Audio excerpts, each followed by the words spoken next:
Hello friends, आज हम लोग डी फार्मा का जो एक पार्ट है पेपर नंबर 3 फार्मास्यूटिकल्स के चैप्टर नंबर 1 में जो डोज का फॉर्म है वो डोजेस फॉर्म्स के बारे में स्टडी करेंगे। डोजेस का जो फॉर्म होता है उसको बेसिकली हम लोग 4 पार्ट्स में डिवाइड करते हैं। फर्स्ट फॉर्म होता है solid dose form, second part होता है semi solid dose form, third part होता है लिक्विड डोज फॉर्म और फोर्थ पार्ट होता है gaseous dose form.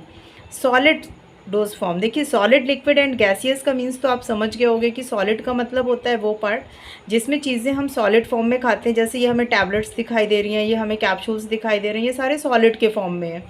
Next form होता है बेसिक सॉलिड फॉर्म। तो बेसिक सॉलिड फॉर्म जो होता है इसमें हम लोग पाउडर या फिर डस्टिंग पाउडर वगैरह यूज़ करते हैं। जैसे फॉर एग्जांपल आपका ORS हो गया, इलेक्ट्रॉल हो गया, ये सारे पाउडर्ड फॉर्म में चीज़ें होती हैं। पाउडर है बट वो है किस फॉर्म में? सॉलिड के फॉर्म में। तो ये सारी चीज़ें आपका किस में आ जाएंगी? सॉलिड डोजेस फॉर्म में आ जाएंगे।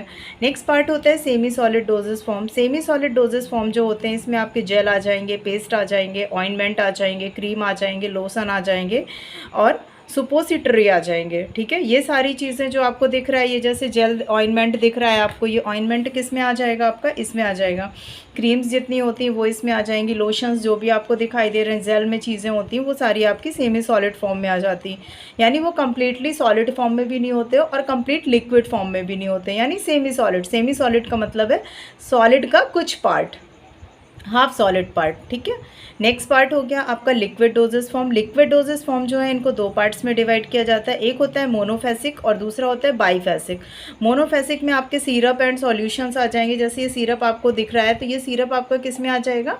मोनोफेसिक में आ जाएगा। सॉल्यूशंस का मतलब होता है कि कई सारे सिरप्स ऐसे होते हैं जो सॉल्यूशन के फॉर्म में कन्वर्ट होते हैं, तो सिरप एंड सॉल्यूशन आपके मोनोफेसिक हो जाएंगे।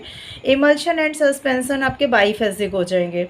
नेक्स्ट फोर्थ फॉर्म आते हैं gaseous doses form. Gaseous doses form में आपका इनहेलर एंड एरोसोल आता है। इनहेलर का मीन्स आप एक विक्स का इनहेलर यूज़ करते हैं, या फिर जो आप नेक्स्ट फॉर्म होता है अस्थमा पेशेंट्स को देखा होगा वो एक इनहेलर का फॉर्म यूज़ करते हैं, वो आपका इनहेलर, यानी वो किस फॉर्म में होता है? गैसियस फॉर्म में। तो यहाँ पे जो कंप्लीट डोजेस के फॉर्म है, तो डोजेस हमारे 4 फॉर्म में हैं और 4 फॉर्म में किस किस डोज को हमने किस किस फॉर्म में डिवाइड किया है वो सारे फॉर्म्स आपके आ गए।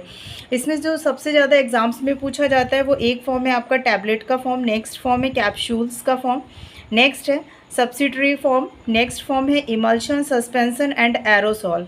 ठीक है, ये जो फॉर्म्स हैं ये आपके एग्ज़ाम में बहुत ज़्यादा पूछे जाते हैं। तो इनके बारे में, और इनमें पूछा यही जाता है कि कौन सा फॉर्म आपका किस पार्ट में डिवाइड होता है, किस पार्ट के अंडर रखा जाता है। यानी वहाँ पे आपसे पूछता है अगर कि suspension, what is the type of the suspension of the dose form, तो आपको बताना पड़ेगा वहाँ पे लिक्विड डोजेस का फॉर्म है। एरोसॉल तो गैसियस डोजेस फॉर्म है। ठीक है, कौन सा किस पार्ट में रखा गया और किसका कौन सा एग्जाम्पल होता है उसके बारे में एक डिटेल स्टडी आपको करना पड़ेगा। तो ये कुछ बेसिक डोजेस फॉर्म है। अब नेक्स्ट वीडियो में हम लोग इसके जो एग्जाम्पल्स हैं with example and what is the uses of the this type of the doses form उसके बारे में डिटेल स्टडी करेंगे। Okay, thank you for the watching this video.